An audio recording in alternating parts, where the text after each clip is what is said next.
Bonjour peuple congolais. Papa, maman, onyokwami pour na kozwa visa. Agence de voyage Smart Consulting et pour Nabino. Ozana posa obima na ba pays lokola la Canada, États-Unis, ba pays nyonso ba État Schengen, Turquie na ba pays lolenge na lolenge na $500 Smart Consulting et saleli bino assistance et visa. Ba bourse peut être disponible pour na bana nyonso bazana posa okokende kotanga libanda pour na pays à Tunisie, Chypre et Biélorussie. Ozana posa ya kozwa biso toza esika ya kobongate okomi na rond-point Willery na avenue Louvungi 165 l'immeuble Kazam na premier niveau. Toza wana ozana posa ya kozwa ba information na nzela ya téléphone. Ozana posa ozwa biso na nzela ya téléphone obengi biso na 081 144 38 91. Soit obengi numéro Moussousou 081 32 62 203. Moussala Kitoko et mon Anamisou et en plus na diré à Moukié, adresse exacte à une seule adresse, na Smart, n'en aura jamais dessus. Na Smart Consulting, avec $500, on peut voyager partout dans le monde. Merci, mercredi malade, nous sommes aujourd'hui pour Kolanda Plateau de Vérité. La mercredi 12 mai 2021, mbote na bino nyonso esika bozali boza na Kinshasa, bozali banda ya Kinshasa, boza na mikili na poto, mbote na bino nyonso esika bozali Congolais de père et de mère, Congolais par acquisition, Congolais pour papa zalaki Congolais to pe mama alaki Congolais to pesi bino mbote esika bozali mboka oyo kotombwama kaka soki to tie makanisi alors ya malamu na musala mboko eko tomba makaka soki mosale leki maloba nebele batio na ebonga. C'est vrai, il faut que la kisa ba raté ya muninga mais mingi batio po pesa ba solution ko vanda kaka to loba ke ya sala kiboye ayiba kiboye ebongo yo po proposer nini wane to kotombola mboka oyo za héritage ya famille Tshisekedi te bande ko IDPS bolongo lango na mutu bande ko PPRD bolongo na mutu ke mboka za Chine Rambo Joseph Kabila za la kayete bande ko ML c'est beau bossa na ke mboka ya héritage ya famille Bemba te bango bande héritage ta bango za usama mbilinga mais République démocratique du Congo beau bossa na ngo za héritage na binote bande ko UNC Vital Kamerhe beau bossa na likambo wana héritage na binote héritage ezali ya bana ya Vital Kamerhe te mboka oyo ezali ya bato nyonso ba Congolais nyonso de père et de mère ba mamona ba kanisa te ko sana kati ya ba parti politique de la République démocratique du Congo mais baza ba Congolais mboko ezali héritage sa bango to kanisa alors nini to komema ya malamu po Congo etomba mal polémique au salama na ba réseaux sociaux autour y arrivé à chef de l'état mokola lobby jeudi 13 mai na niveau ya Lualaba communiqué moko ya fake etambola makina ba réseaux sociaux depuis lundi soir communiqué on a consacré journée à lobby jeudi férié na niveau ya Lualaba chômé et payé bandeko ba ko salaté ba sengi na ba entreprise ba contribuer ba sengi na bango ba mobiliser ba sengi na bango ba tia disposition ba travailler na bango ba transport pour être ba kende ko yamba mokonzi ya mboka communiqué wana sel makelele ngai na koti en contact na mutu azali secrétaire ya gouvernorat provincial ya Lualaba ndeko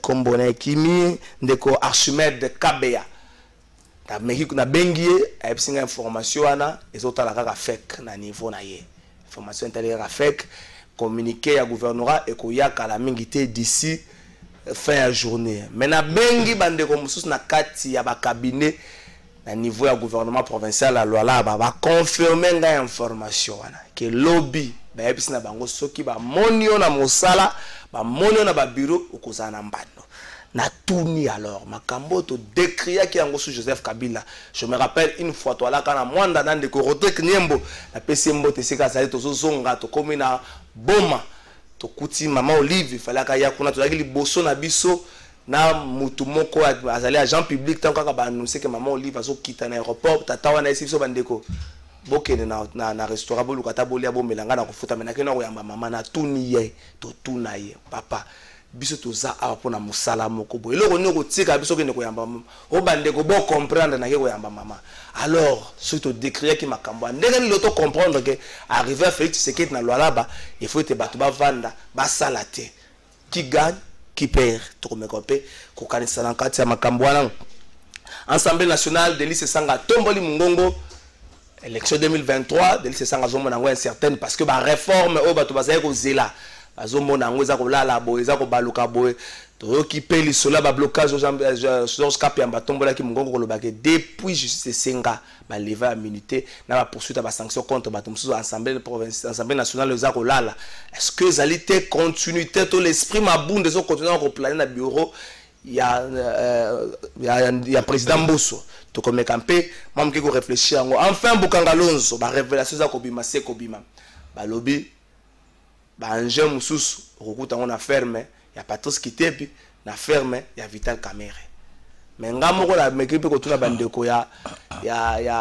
IGF mususu bandeko c'est comment est-ce que beaucoup peut s'en point de vue singali kamba Bokanga Lonzo interdiction formelle ya commenter yango si ça ça la musala bona c'est bon ezali kanisi moko malamu mais na tuna ki bango pe pourquoi vous avez communiqué le dimanche et ya ne sala kité to komeka moi mke ko réfléchir information mo ko libiso abato bande émission to jouer yango bongo mais c'est comment qui depuis mokolo ya lundi 10 mai la niveau assemblée provinciale demande de poursuite pour le gouverneur de la ville province à Kinshasa et c'est la cour de cassation depuis le 10 mai baseng dans l'assemblée provinciale l'assemblée provinciale a livré Chantini Ngobila pour être à l'ébosser à Bazouzi Nzembo Toemba na bomana on verra qui gagnera et comment IGF yo na Kinshasa zo kota ndenge nini IGF 12 millions kotika la kaka boy on les a bon ke makambo to kolobela émission mais avant to lobela ngo soutien na ba FRDC to ke na région élément de 2 minutes soutien na ba FRDC na biso na oki ba député national ba okanda ba $500 ba pesa les kamo ça les kadisi malam mais salema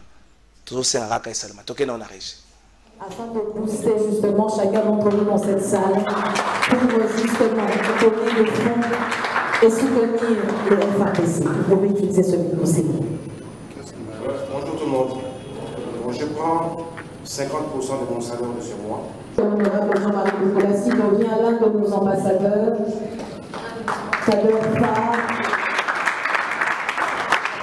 Qui pourra ainsi relayer ce message tel l'évangile d'excuser les petites interruptions et je vais tâcher de moins bouger afin de ne pas vous déranger par ces différentes du fonds de solidarité aux forces armées de la République démocratique du Congo déployées à l'est du pays. Je vais donc demander à ce que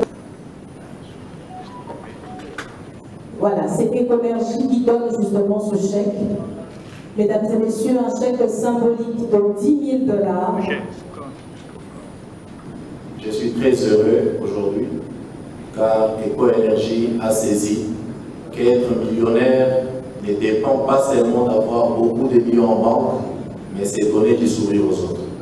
Nous sommes là, c'est parce que Ecoénergie a pensé que nos FRDC méritent du sourire.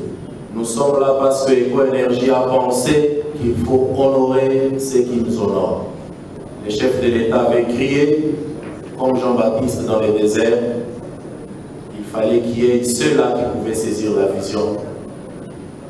Comme l'a toujours fait la Fondation Kalonji, que nous présidons, Ecoénergie a pensé que c'est le moment. Ecoénergie, à mon nom, au nom de la Fondation Kalonji, au nom de toute la République, au nom de nos FRDC, nous vous remercions du fond du cœur. Nous prions à ceux qui attendent encore de bien vouloir faire vite. Car on ne peut pas vivre millionnaire seul. Le vrai sens de nos millions, c'est quand nous donnons les sourires aux plus vulnérables. À ces jours, si nous avons le privilège d'aller à l'Est, à Lubumbashi, en Bujumbura et partout où vous voulez, c'est grâce à nos FRDC. C'est parce qu'ils se battent jour et nuit. C'est parce qu'ils protègent nos frontières que nous pouvons bien dormir en paix. Est-ce qu'on ne leur doit pas l'ascenseur en retour? Oui. Et je sais que vous pouvez le faire. Nous sommes très heureux pour cet acte. Merci na Patrick Kitoko Alva Image, Johannes Alibongo, honorable Guy Kalonji Oyoye na fondation na Foka, nde bazui mokumba ya komema mosolo oyo opération qui lancée depuis le vendredi passé pour n'arrêter et comme la FRDC na biso mais habité ba ndoko pe ça ba FRDC mbongo ba ko dans le secteur agricole et puis ba retomber nango pe ça na FRDC elongo na mabota na bango structure mo tchaki da 10 000 nous espérons que bato ba pe na platine na biso ta $1 ba contribuer ko zelo comme malamu mona mboka Timothée Lenoir mboka elengi bonio. Merci beaucoup pour l'invitation. Naza très très flatté. Et le d'abord je salue les gens, la PC Batno sont beauté, évidemment là co-débatteur. Je suis très content de voir Médard en Colombo parce qu'aujourd'hui je ne vais pas les rater. Et puis des deux na sepeli na alignement à sujet nayo et il y a quelqu'un qui m'a dit de te saluer à partir de l'hôpital, il te suit. Moi na moins King Vital Caméra vient appeler son beauté. Mais répondre na beauté vie nayo. Il faut aussi ça. Na sisi na sisi na mbote avec pour son avis sur ce que matata pour natindeli ombote au moins na IGF na porte aéro de la biso te na pesa répondre na Vital Caméra mkubwa na pesa pe mbote ndeko papi Musada toka jo bonio kitoko ndeko lokola ndeko Kabila Kabanja Musada toka jo ali malamu omoni monsieur chef ayebisa bakongomani keno soki Kabila zongi bobenga ngambwa kozaka pe pasteur mo kwazanga bambuma molimo o yamba yao o alobaki no so Kabila zongi bokatanga loboko mais pasteur na zaka na o azanga bambuma molimo wana azaka na plateau na oti Kabila pesaka ka nembo kasi ya wana ba pesa Kabila na suka wana Kabila zonga kina kingakati omonaki liyo atika ki azaki mwana muke akuti asi akoli mais ayebisaki obotama kina kingakati malgré ba grimace comme grimace batu ba okota kingakati na ko maîtriser kana kingakati hapo bon ça m'a macab voilà mo Médard kan Kolongo Congo en avant bonio esengo malamu ndeko Kalafai na moni Timothée Lenoir moninga na ngai oye ya koyela bakino ko pesa ba réflexion ya yeli ndengai alobi akorate ngate bon etomba politique biso to mesana nango Rafale contre Rafale pièce contre pièce ye moko muto bandi yango ndaningi na peze ndeko nangai papi Musa alobi omoni batu bamemi Kabila esika zalelo bebino yango moni chaleur azoluka bino omibatela po mokolo ko swabino mettre chaleur na pesi mbote na laki mokolo alobi ozomona pesa information mettre chaleur kaza mona ngaba pona bato ba yeba pesi nga information moko salinga passe alobi pour la première fois na commune ngaba piscine ekoti la première fois na commune ngaba piscine ekoti o bana ja piscine de côté la parcelle ya ministre provincial porte-parole au gouvernement Charles Mbutamutu mais mutapesa nga information na mettre chaleur na tangi kombo na bi piscine ekoti na ngaba mais soko koti na balabala ngo poko mesika piscine ali soki mbule beti luka masuwa po okota mais balabala yango na condition médiocre bombela ngo bisemba bantu basala ya inyosa wa bombela ngo musambe alors ndebe ne mozanga ba pendant 18 ans butamoto ai na provincial makambo oyo mona batu bakolukela Kabila makambo bebango to salini. On ne peut pas nous intimider. Akimanda ko yemoko. Ndako zaka leta. Akima. Bona higa ngota la mimi. Na peso ki zela yoka. Na peso introduire. Zela na peso introduire. Yoka to posa. Atenga petelo kola.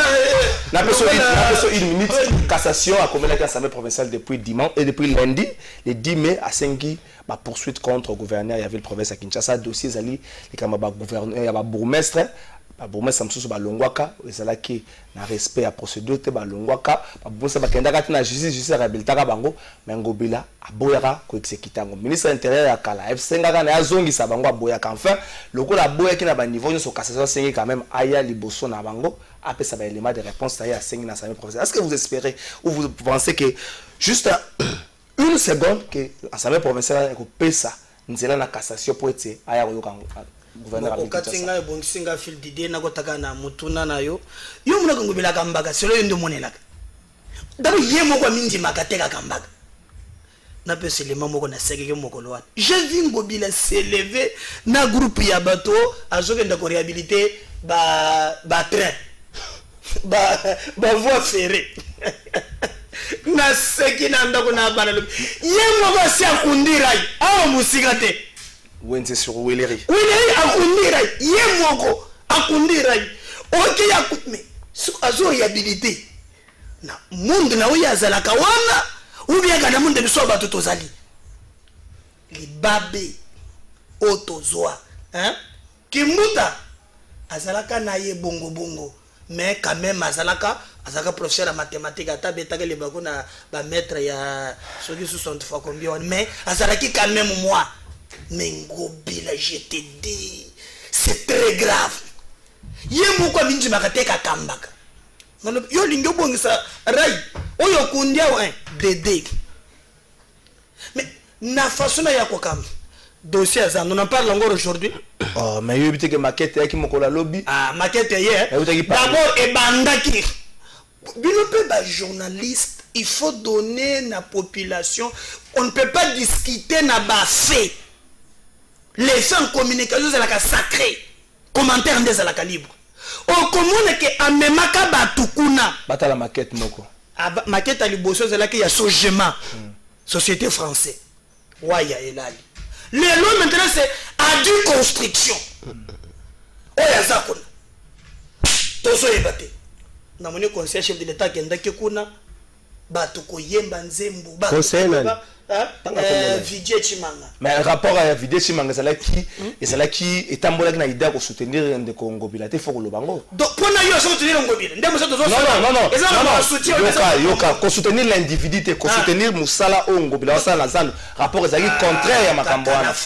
Yo zolo to soutenir Congo Bilate. Biso makambo soutien makambo mboka. Qu'est-ce qu'on soutient quoi? Est-ce que le projet existe d'abord? Merci. Hein? Cassation de main, yeba qui va autoriser te Godé qui est de Godé Sangobile. Yo zolo toto salade Godé. Merci. Ngobila jo pesa ordre. Kena lingina yoka vient na biso tekela kama kolongolo nani na Bible na maboko nani. Fumo banga moyo. Via télé ndava na assemblée. Balobi yoka jorwana il faut oyakwe Nero akwe. J'étais à l'assemblée. Nous voulons le blague. Le lendemain, j'ai vu les députés se réunir. Est-ce que yo la faille autour là député Makamonero Mungo Loba et Zalaka Lukuta Tovre. Cette assemblée, ça qu'est-ce que résonance Yangobi Goda Koko Katana Ndotote. Comment est-ce que ça ah merci. Côté la différence c'est ça. Ndeko Timothée le Noir.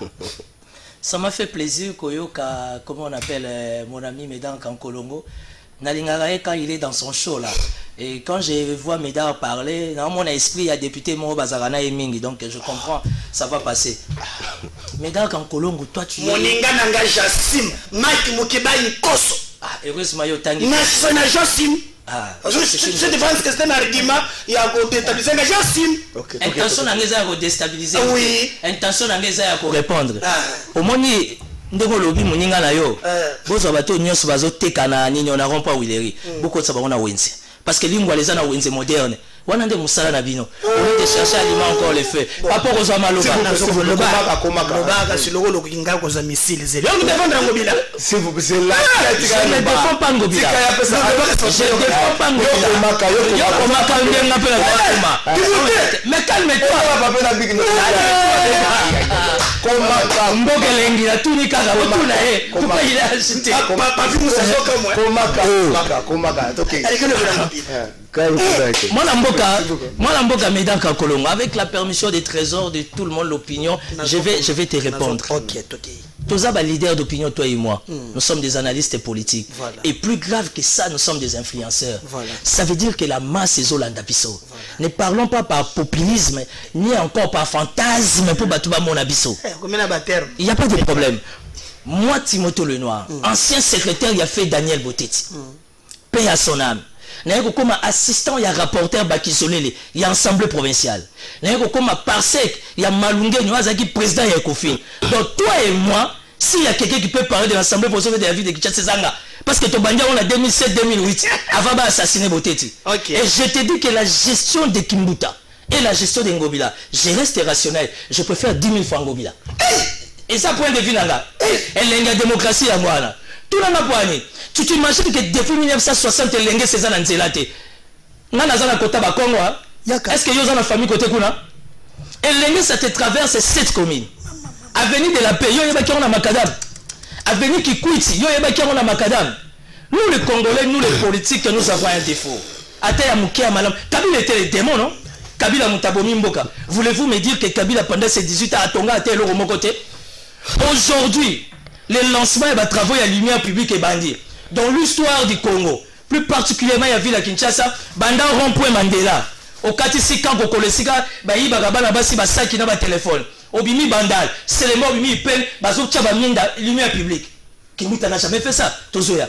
Où il est resté Gayo Kendago réunion au Dondaga, autorité morale. Où il est resté la lumière, mais il y a un commencement des travaux. Ça veut dire c'est quoi? Kimuta à son époque avait le soutien à Foner. Où il y a eu fonctionnement Foner à Kalafay. Entretien et à la route et patati patata. Kimuta avait le soutien. Il y a Union européenne au travers de l'assainissement. Dans les projets, comment dire, j'étais parmi les experts. Vous comprenez? Les malheurs, il y a Ngobileza Mibale 1. Ngobileza qui est le gouvernement central comme appui. Or, actuellement, le gouvernement central a de multiples charges. Multiples charges, et puis il n'y a pas que Kinshasa, il y a 26 provinces. Et puis d'aider, les plus grands péchés de Ngobila, c'est son entourage. Ngobila est entouré de gens qui sont faibles. Ça, on le sait. En commençant par sa communication. Parce que la communication de Ngobila n'est pas une communication percutante où ils ont permis que l'opinion publique va comprendre que Gouva Kitaki Boye, Asala Kiboye, Asaki Boye pour l'intérêt Kinois.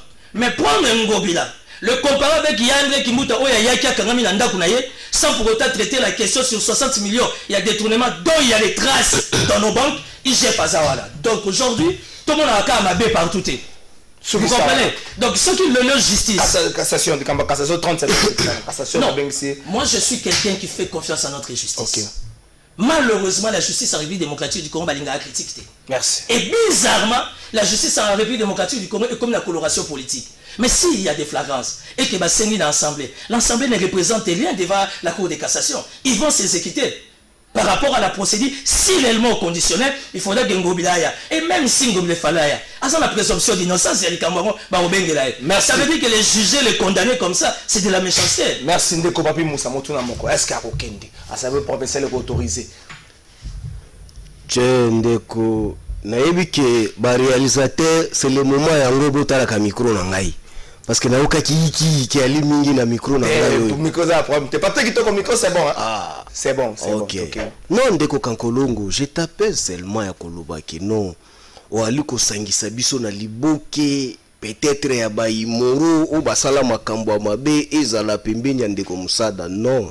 Je dis ceci, s'il y a les hommes intègres, disciplinés, ezaba biso o to aliko accompagner Kabila. Mais à titre de rappel, mais oyoka batu babima na itando ike balobi ke noso Kabila zongi bobenganga mbwa bobenganga ngulu. Donc cela veut dire que c'est monsieur Togolais na kapela kala mingi te. Kwa aka pasteur moko azanga bambuma molimo ayaka awa na rappele yo aloba tokate loboko ali wapi. Il faut to lukaye azanga bambuma molimo. Mais je te rappelle seulement Kabila ye alobi eloko te. To lobi ka ke no lion moko abotama na kingakati ava Kabila kende ka shamata. Kabila zongi akuti asi akoli ba pese ba rapport ka komo menacer trop yango mona ki bakangi photo na lion na ko yebisa ekeba na se na zongi na o maîtriser kaka la kinga kati yao cassation mboke na sali mabe cassation de ce que Kabila yebisi lion na ke na ko maîtriser na kinga kati yao ça devient stimulation cassation ça veut provincial cassation tout nanga cassation ya Zoé Kabila parce que nga ozo tout nanga makambo nga na muto ya ide peste nali mutu membre ya union sacrée nali moko babengi ya PPRD tout nanga cour de cassation ya Zoé Kabila. Zoé Kabila na mouyage mangenz maz bato bako sala misala o incomparable incontestable o même bande ko union secret balobi ke te nanu to jwa te na Congo bato bako sala lokola ba hotel. Mais Bandeko Kankolongo avec leur fiction de l'union sacrée. Mais vous êtes venus pour développer le Congo. Mais vous avez trouvé les gens qui développent déjà le Congo bako kende malamu. Pourquoi ko bako la bango balongwa parce que bali ko développer.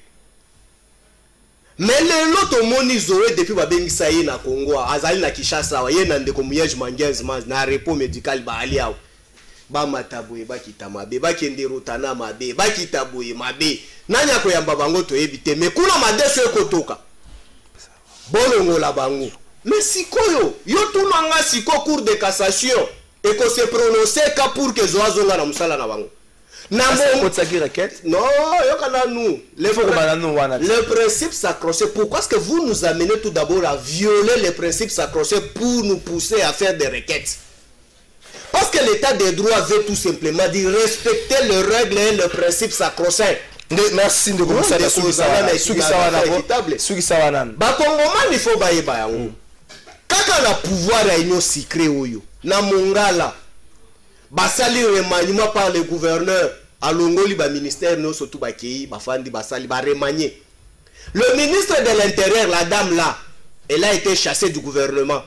À qui avant dit chez 2 mois 3 mois gouverneur et ministre provincial mususu à l'intérieur abanda gosala. Mais comme elle était de mèche na bande qu'on a biso à union secret awa, je cite bien monsieur Kankonde Jules Vert.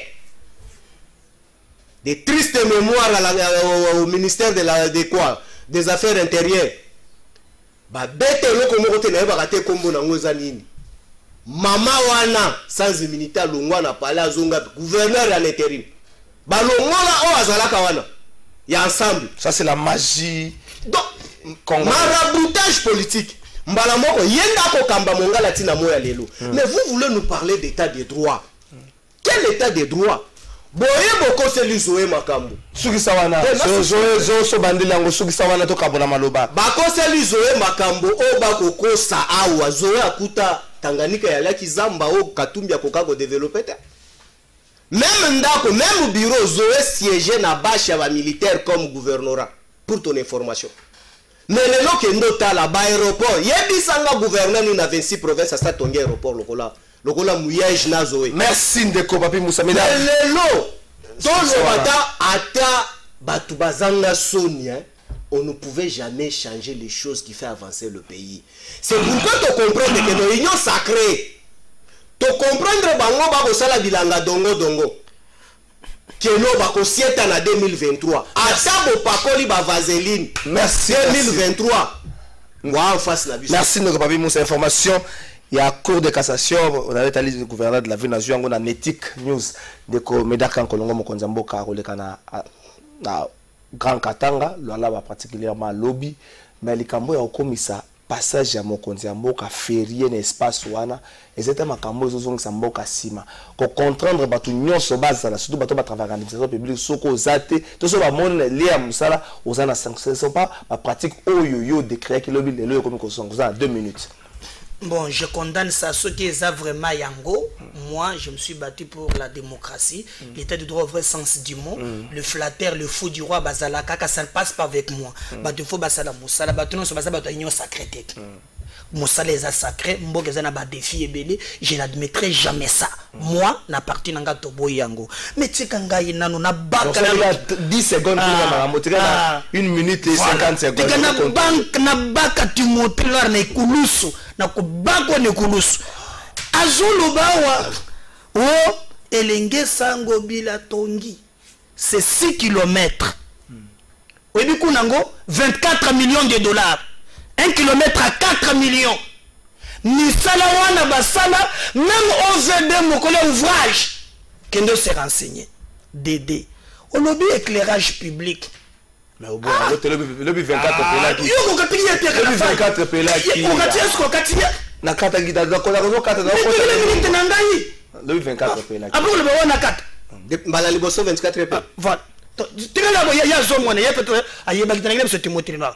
Ce qui ozui d'abord c'est que la ville récolte. Tango tozoaka facture ya SNEL. Eza na 1% taxe kendaka na éclairage public. Ezakuna c'est que bazali kozongi zelo beba na français trompé muntu azana kimbanseka kuna que les républiques mokolonini il faut ya gombe donc il faut ya gombe ndeke oki basako ko sala bisawa akocha wifi to yakana to yakana ba campus to fanda kana ba ipe to na ko wifi bakata ke biso ba unité wana pe lisusu on peut comprendre et l'autre côté. Timothée Lenoir, je reconnais tes valeurs. Nyon solobia au beauté qui est consort. Nanjimi na peso. Quand tu bakisana musus nanjimi zwa nyonso. Mais mutu ya valeur. Oko kende tek ko soutenir Ngobila. Oh, comment ça? Ba valeur nyonso lobio. D'abord est-ce que Ngobila a na vision ko kamba? Aïe pour ton information le liboso qui ne bopeto. Timothée, tu peux me faire planning.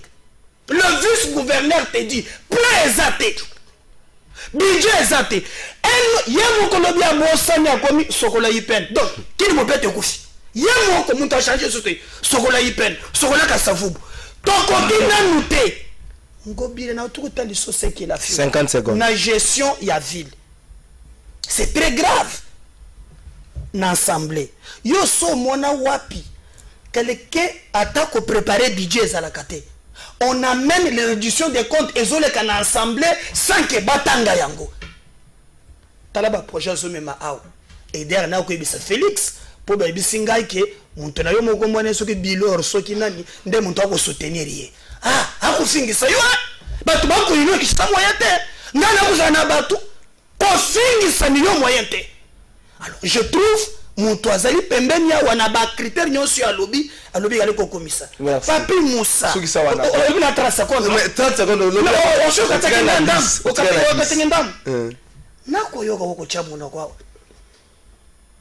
balongoli Zoé ngai na lobi na yo boy Zoé na kokotela ye so ba respecter procédure te différence entre biso na bino bozali so bazo violer mobeko bokokumisa mais ngai soki mobeko za respecté te ata pona zone pardon na kokotela ye donc bakoki kolongola zo sans que bayoka yete droit de défense il faut la garantie mais ce qui me fait très mal mais Joël Lobakate kamama ebe kamama baba kamama alobakate nanya lobaka merci de commentaire merci pour la présenter programme na ya gouvernement.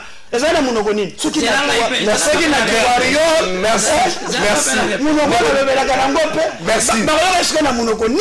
Merci. Le problème. S'il vous plaît. S'il vous plaît. S'il vous plaît.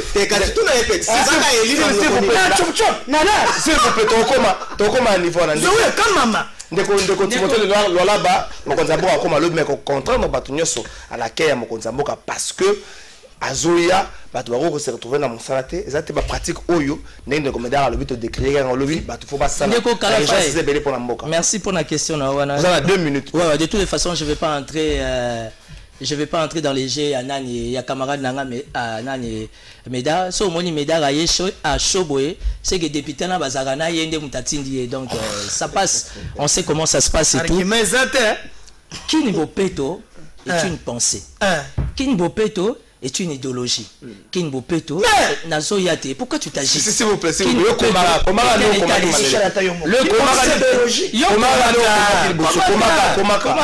Kin Bopeto Ndemutu et Boti ba sous-branche, Otobengi, Ipen, Sokola Ipen, Sokola Kitambo et tout, par rapport à la loi. De toutes les façons, Ngobila est en train d'hériter. Je ne suis pas de l'hôtel de vie, malheureusement. C'est différent. Nani de comédien, Mtazaraya, nous sommes députés, ceux qui m'ont émolument et bimi bakaboli. La décision, il y a aucun devis Nazate. Mais je vais être rationaliste pour l'intérêt des Congolais. Tout ça m'a comme plaisir. Vous comprenez? A dit construite les lots. S'il faudra au conditionnel pour moi, a dit construite à ton gazan, de moi ça ne me dérange pas. Parce que ma preuve n'est pas c'est mon ami. Combien le coût? La question n'est pas sur le coût. Si la question était sur le coût, les chefs de l'État ayant envoyé l'éclaireur, Anara qui t'a donné cette tête à travaux. Mesdames, vous avez la maîtrise à Bakou, vous avez un document, vous avez justifié que tu as des villes abîmées qui autant. La déclaration, la diffamation, ou encore tout ce que tu veux, tant mieux pour les députés à Zaganaï. Zoé Kabila a été chassé. Soi-disant pour insuffisance. Mais c'est non-sens, comme dit mon ami Moussa. Zoé Kabila Bima député provincial, c'est par rapport à un message. Après ça, un message par rapport à un programme. Zoé Kabila Bima gouverneur, c'est par rapport à un programme. J'ai jamais été kabiliste. Jamais, 3 fois. Je sais ce qu'il dit. Ça veut dire que moi je suis très à l'aise dans ma peau, proche partenaire de Vital Kamel. Je ne suis même pas mobiliste, moi je suis kaméliste. Pour moi, l'andiment n'a fait Kandengaza. na kimuyibi bokosela yenyo songa landima. Le plus important, kimuyibi a saut des moutons, yango mute komo dégager biso boulevard to komi à l'aise, to komi na facilité que moi qui colle rapide au lieu liboke aux ongis. Vous comprenez? Les lois tient Zoé de côté. On comprend. La question sur Mouyej. Je suis l'un des collaborateurs du gouverneur Mouyej ici à Kinshasa. Parce que tout gouverneur est condamné à avoir ses collaborateurs ici à Kinshasa. La province du Lualaba que je connais, que je maîtrise, chaque année, il y en a 5-6 fois. Lualaba te fait 9 à 10 millions de dollars chaque fin du mois. Mouyej a fait 5 mois, il n'est pas là. 50 millions, nous évaluons. Bon, ça, la Sukoyo, gestion ya Fifi, n'a 50 millions, qu'est-ce qu'elle a organisé? Le Lualaba avant Mouyej, c'était la forêt dans la forêt. Nous sommes dans un pays dont le marché de l'emploi est maigre. Mais quand tu vas au Lualaba, le marché de l'emploi est ouvert. Bravo à Chinarambo Kabila, malgré que je n'ai jamais été kabiliste. Kabila s'est imposé dans le code minier. Afin que la loi sur le code minier, les redevances minières aient bénéficié dans ma province. Et comme le code minier pose un grand problème dans le Bokalabiso. Non,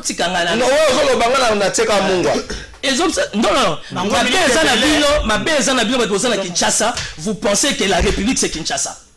Félicitations honorable Sessanga. À l'époque, à cause de la question sur la décentralisation. Mouyej ministre à l'intérieur. Tout ça, le découpage comme la 26 provinces. Les lots Mouyej vont bénéficier à Kinshasa. D'ailleurs, juste une parenthèse. Mouyej tombe à bénéficier de la consultation. Étant doyen des gouverneurs, c'est lui qui a convaincu tous les gouverneurs, tout côté union sacrée. Pourquoi? Parce qu'il y a une nouvelle vision.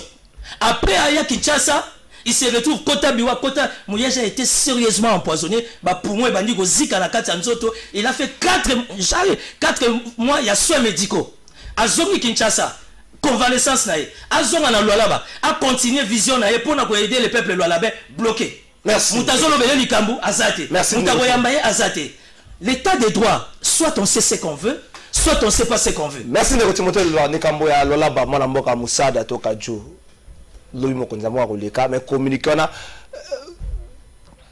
communiquer ça qui a fait na niveau ya secrétaire ya gouvernement provincial lobby et ça le côté maintenant vérifier na ngambo ya bato mususu basala kana administration kuna ba beza bongo basimba epsi na bango. Est-ce que ça c'est vrai bien peut-être le bilan des comédiens vous aurez du mal à mettre un point de vue parce que ma pratique on a c'est là des comédiens le bagage qui courant dans courant plutôt à l'époque na est-ce que le lobo boyu ko sala ou boyu ko mettre un point de vue contraire dans les Cambouans. Ndeko omoni to sentir que non bandeko oyo ya union sacrée l'impréparation de la gestion des républicains bali rattraper na maï babanda ko piolo la mingi. Moi j'aurais souhaité ba kongomani nyonso to ezala ba politicien ba expliquer biso jour Kabila kita na Lualaba ba lobi ke za journée fériée na 18 ans naï ezaki journée et puis na ya décrété kango Moïse ou bien nani. Non, on a un problème à leadership. Lorsque vous êtes leader, vous n'avez pas besoin de décréter journée fériée pour que Batouba ya koyambayo. Moi je comprends, oui, c'est normal pour que Ndeko Chilombo va décréter yango po bayambaye parce que qui est likunate, c'est tout à fait logique. Wala ya mabele na eta. Ça m'a quand même président de la République démocratique. Oui, papa Tika. Moi la science m'a appris, les élections jouent beaucoup plus ce rôle, il y a tribalisme sur Koye Bakati. Et même l'appartenance religieuse et jouaka mingi mingi et jouaka mingi mingi na maponami. Voilà beaucoup que ça va congomanité. C'est la réalité si réelle il faut batuba ibango. Ce que taliba pourcentage de Chilombo azwa na Lualaba, ça ne présente rien. Et ça prouve suffisamment que même si à Kiti Lelo, kaka 0,3% ou peut-être et votaille ndeko yawana ba komona na te. Maintenant qu'est-ce qu'il faut lorsque nous avons tous les pouvoirs? Il faut imposer. Mais bobo sani que non, possible décréter état de siège. Oh, il y a l'ikosenga misolo. Oh, il faut qu'on foute à Batouane. Donc je pense que ça, ce sont des choses qu'on ne peut pas vraiment perdre l'onction politique pour en débattre. Toyebi sa bango bo finga ki ava bokoma. Ba finga kangando te soki dans le quartier balete. Vous avez insulté Kabila de tous les mots. Bo attribuer e bakombo, mais ba ali rattraper na maye o babando finga Kabila lelo. Je pense que de ce côté-là, le patron Mouyej n'est pas là. Information na est vrai. Oui. Les réseaux sociaux bazolo bango. Non, c'est qu'on y a même des t-shirts. Na Lualaba va salater et puis va contribuer. Ouais, il y a même des t-shirts, bah chemises déjà imprimées. Mon frère, moi je suis de là, natif de là. Moi je suis Round. Donc tu parles de ma province. Donc quand tu parles de moi, donc tu parles de ma province. Là où Ndeko Chilombo Akita. A Okitande Shenga. Oh, a personne a bien le kinanga kendo yamba Ndeko Chilombo kendo yambai. So na lobi pe kendo kendo yambai te bako yambai pété. Parce que je suis chef coutumier là-bas. Oh, je t'ai dit. Ici, mais oui. Oh, je suis chef coutumier. Sukisa. Ndeko. Mon qui a lu copier ça passe pourquoi? Bandeko oyo bazala qui copie la mingi sous les bois bali kokembo oh makambo soto bolo bawa mais gestion ou quoi l'instabilité muyibi et a makambo bafinga qui parle kala mais c'est là la 600 justice à double vitesse il y a double vitesse il y a ngoto ko vivre lelo ndeko alobi nanga makambo asotu moto te ndeko makambo aliko ya lisusu ndongo sotu muto nakutana kina makazinye ya sotu muto ya ni zela na wana kozoma sota ina zela c'est une fois pour toutes zela garder zela garder en autre chose c'était garder justice à double vitesse nde yango na te mais manjolo to yeki bakangi te information sur mika sana ndako donc jusqu'à même mutabimisa ka information mais après vérification mais kapamba obimisa kaka ya manjolo elba okata batu na este kuna kapamba lobaki merci ndeko papi Moussa merci ndeko papi Moussa tokota na point ngo quand même au moins soto bendi tant to ko attendre ndeko Raphaël pe azo organiser marche moko moko biso to attendre le 16 le 15 fois la soutien le part tokota ka mango à faire Bukanga Lonso ba révélation bimi ba anje mususu na ferme Patrice Kitebi ba anje mususu na ferme ya Kamere mais enfin ba to IGF va le makambo ya Bukanga Lonso ba ko lo ba sous-souté Vandi Kimia, base de justice ça Moussa mais il faut rappeler que dimanche va répondre. Est-ce que tu dois assister à na folklore autour du dossier et pourquoi l'IGF doit à chaque fois que nous devons mettre un point de vue na publication na un rapport na il faut à rétorquer parce que le rapport na les paroles d'évangile avec que l'élément à détenir l'élément à moitié il faut qu'on amène l'élément et les gens trouvent que IGF faisait trop dans ma casse, dans ma question, ils ont touché des gens qui sont, il y a pouvoir, il y a hier. Mais si ça n'a pas de pouvoir à l'élo, IGF faisait dans l'antenne, surtout révélé 12 millions de pétrole, il y a banate, on go bilan à Kinshasa, IGF a contacté, et ça n'a pas le Camboya Teni Longondo, le Camboya John Tumba, IGF a contacté, on a presque 3 minutes autour de ça. Non, moi d'abord, je suis aussi inquiet. J'ai fait aussi cette observation. Namoni ke lolenge bandeko mususu oyo batangami pe baliko inquiété bango te eza malamu te ekopesa batrezon balobaki ezali manipulé. Or dans un pays où les détournements eza lokola mode de gestion, on a besoin de l'IGF. Congolais nyonso ya solo il faut soutenir IGF.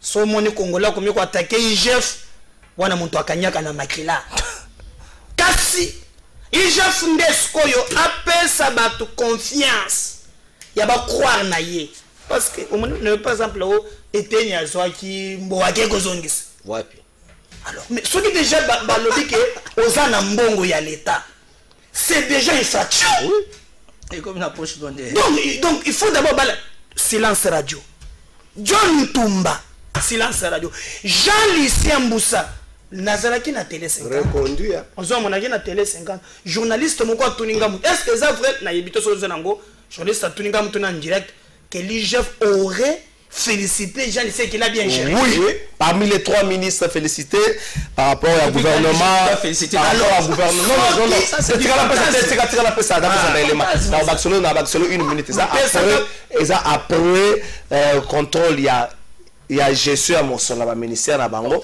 Jeff on a liste na ye Jean Lisebou ça fait partie de cette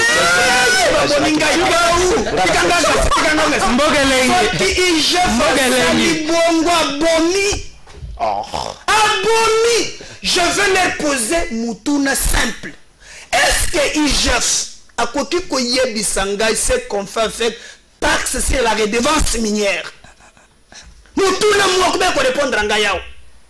Ce qui est dans le ministère Kanyaka et qu'on peut pas le la cassa, et c'est le ministère du commerce extérieur.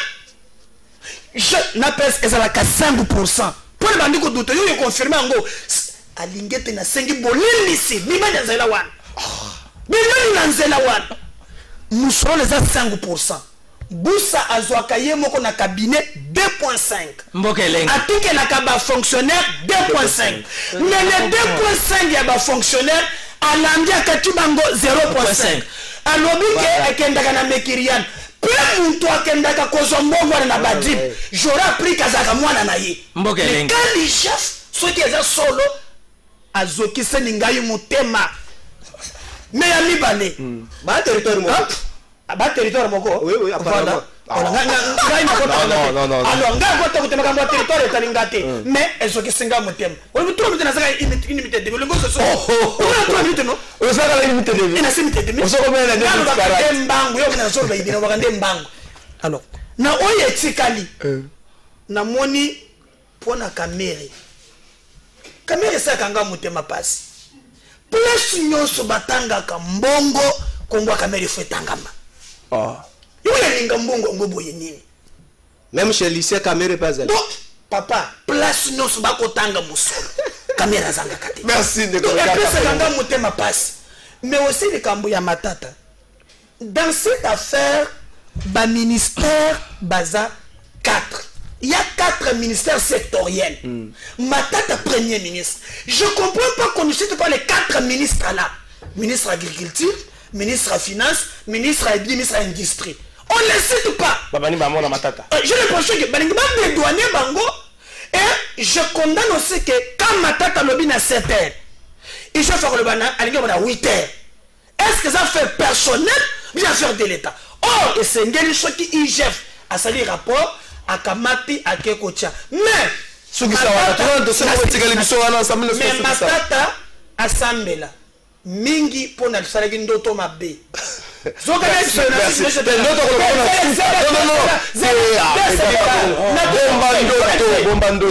ndoto moko matata na kinke balataki ba veste ya noir na ba cravate ya rouge bazana niveau ya parquet mutoka moko ye Bunda ba fongola ka porte boy.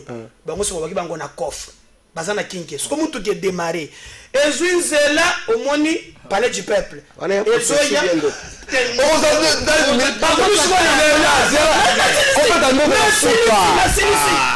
Bakam biso koma baleke hôpital à 50 l'heure bazokende bakomi na bola na sutuki. Merci. Quoi sutite? Ezokende direction ni. Merci. Merci. La question sur l'IGF, c'est une question ou encore c'est une matière qu'on doit traiter avec beaucoup, il y a un niveau élevé, il y a sérieux. Moi, je suis tout simplement au regret de constater que l'IGF a traumatisé la classe dirigeante. Pour votre information, le travail de l'IGF, c'est le même travail avec l'ANER, même la CNS, parce que va dépendre directement de la présidence de la République. Pourquoi l'inspection générale des finances va agiter à tout moment? Pourquoi ils sont tout le temps agités? ANER a publié dans les réseaux sociaux. Est-ce que dans tous les grands forums politiques, il y a des agents de l'ANER, il y a des agents de la CNS, du parquet général, on fait de suivre tout des prêts, ils sont payés pour ça.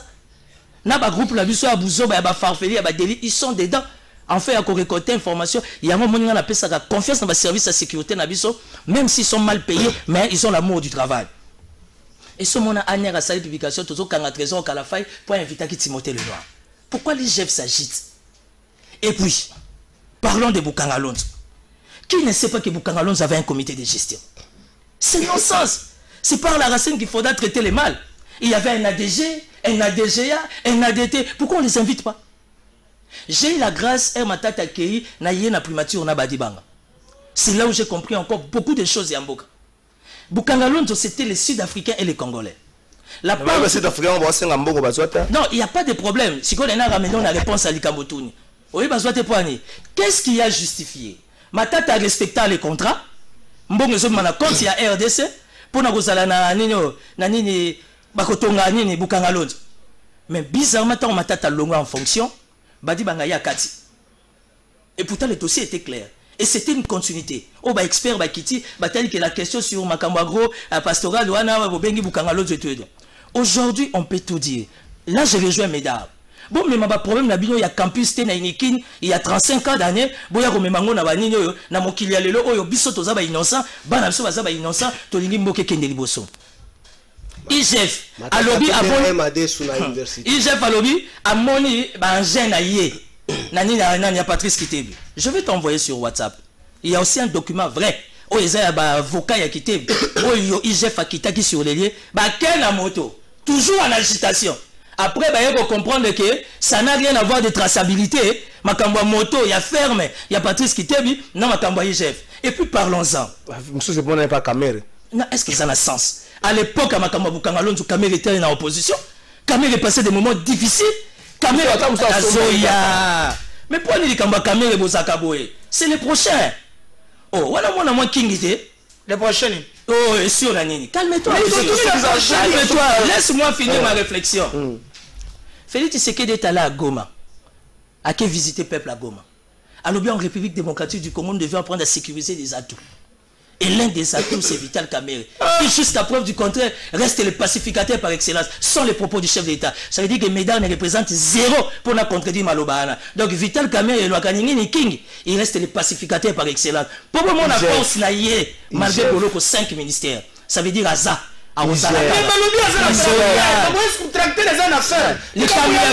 Les Camoya ferme et tracteur Wana, c'est un faux dossier. Il était à l'opposition. Azom Menevi na yena galère. Asomba ferme Wana avant tout Makambo Matata Banini Banini.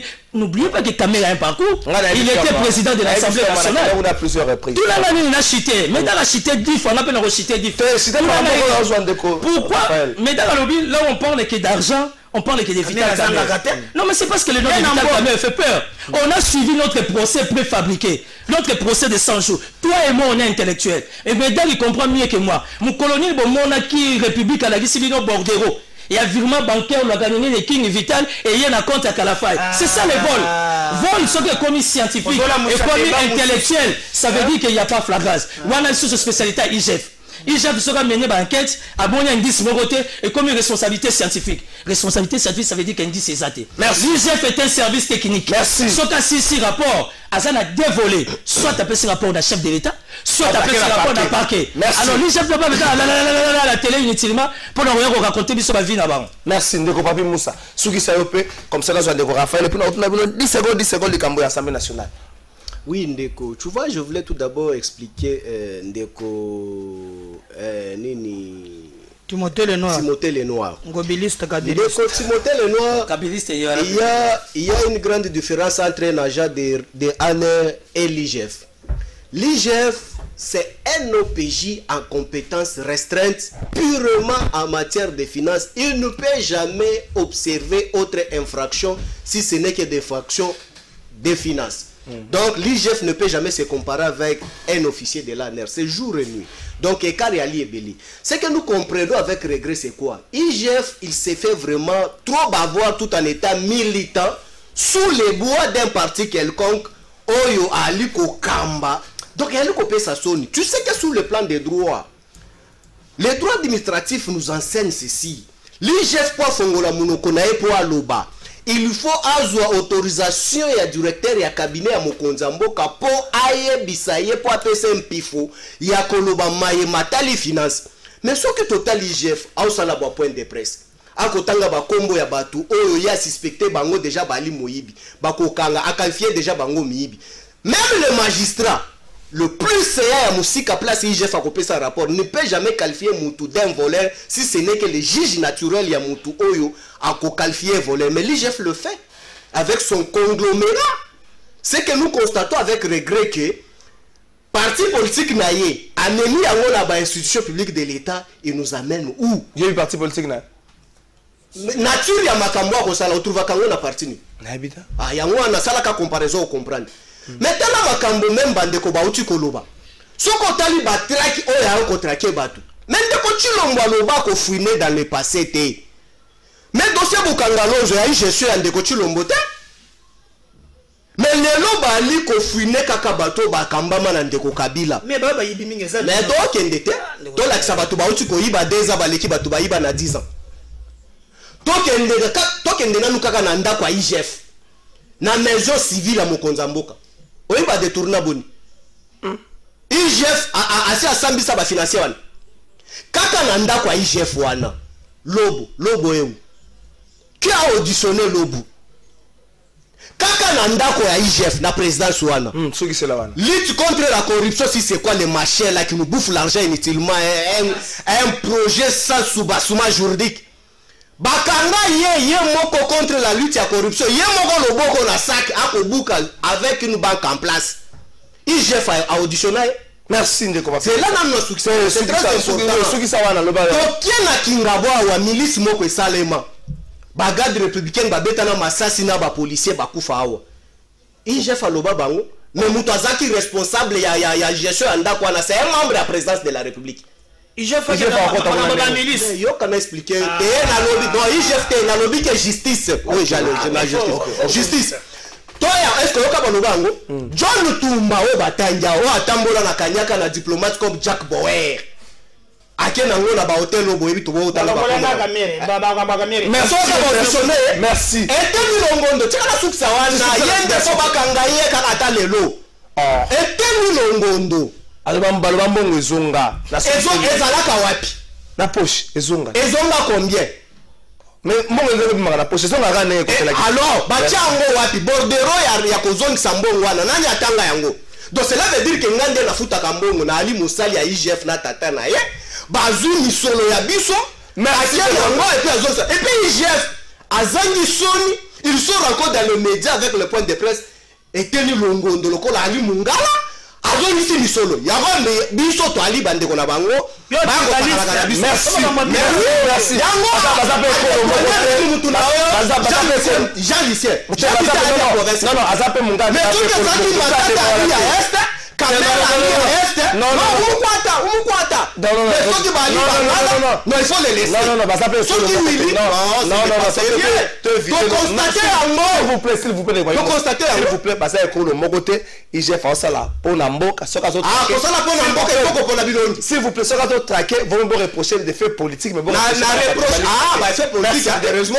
S'il vous plaît, Ndeko Raphaël Walukonka, marche Mogoza prévu. S'il vous plaît, pour la soutien à samedi 16 mai, je crois. Oui, samedi 15 mai. Samedi 15 mai. Bonjour Nabato Barolanda Bisso. C'est marche pour le compte de l'Union de journalistes et du web. Cette association est créée depuis 2016 avec des objectifs bien précis. Parce que l'armée est républicaine. Et puis l'armée est alliée républicaine à Lingalate. Et que l'armée est wana pona obundela mboka na biso. Nous voyons assez net moment dans la période moko il y a crise, il faut avoir un style de communication des crises parce que même le journaliste azali peut appeler na devoir na sens patriotique parce que il travaille dans un climat ou dans un pays où moussala il faut vraiment bien. Alors aujourd'hui comme l'armée est républicaine et on n'est pas là tout simplement pour critiquer quand ça va mal. Il faut également soutenir quand ça va bien. Voilà pourquoi marche les 15 et Zapona Kolobatoza derrière. Et marche moko d'ordre pédagogique tout simplement. Ils en a volé mi balé na ordre pédagogique en Waliboso. Ils allaient d'abord pour un relax à citoyen, on doit être patriote avant Yarozana parti politique. De parti politique et limwaka. Tout le monde a un père aujourd'hui un père n'a pas route siège social dans aux arabes pété. Qui j'ai dans aux arabes pété et Kenda. Mais aujourd'hui, les partis politiques, donc on doit privilégier les intérêts d'État en lieu et place des intérêts à partis politiques aux partisans. Donc, na rond-point, toponi placement significatif. Force publique, il y a ancien combattant. Ça plus de force spirituelle. Na bato barobunda kuna na est pendant période où tous allons la crise parce que nous sommes en guerre. C'est la République qui est en guerre. C'est pas seulement la partie est et Mbo Canabiso, mais c'est la République. Donc il faut tous en sens soana unité, na solidarité, l'air à la solidarité. Donc déjà, Toubanda na rond-point force, na 10 heures samedi oyo. Et to Keiti, to Rokabona, to Marcheti, Liboso na entrée à camp militaire où nous allons, il y a mis ballon dans le ordre pédagogique, et zali ko la kisakara tout simplement na bato oyo bazali ko bundela po na mboka na biso to ba ko se sacrifier po na mboka na biso que tous a des cœurs na bango. Parfois, Montosoko Bunda a toujours besoin d'un mot. Vous voyez, même dans la Bible, David, je crois, David au Montomoro, pendant qu'il y a Bunda, soutenir beaucoup. Donc, on a parfois besoin de soutien moral, tout soit soutien nous sommes derrière vous et allez-y, les léopards, Bobunda, Bolongi, Sabiso, pendant 18 ans. Moi j'ai été à l'est na monande ni bato roulé na mzala na guerre il y a un jour, guerre à 6 jours na Kisangani na ebi comment la guerre ezaka et terrorisera bato. Donc voilà pourquoi nous allons marcher ce samedi. Merci. Rencontre samedi zali marche c'est na force publique ti ba kosuka liboso. Oui, ba kosuka liboso ya Kankokolo. Na marche ba soutien ba FRDC na ebite boyaka na bani boyana ba grenade na ba cartouche boyana ba kisaka bango ni au moins il faut soutenir na bango, il faut signaler dans la même occasion que FCC ça qui communiquer dans le lobby pour soutenir l'état de siège mais le lobby a critiquer les côtés obscurs ya likambo oyo na ngamone la muka ko sala messe moko le vendredi maximum action de grâce ko senga toujours na nkolo makasi poeti asunga bana mboka balonga bituma na bitumba ngo bandeko balonga ngo penza moi bien na ngongeza occasion ya profiter pe moi moke ya ko changer condition ya ba militaire na biso ko zeloko moko malamu monsieur ko na suka. Merci na Papi Moussa, merci na Timothée Lenoir, merci na Medaka Nkolongo na ngana tika binu na FCC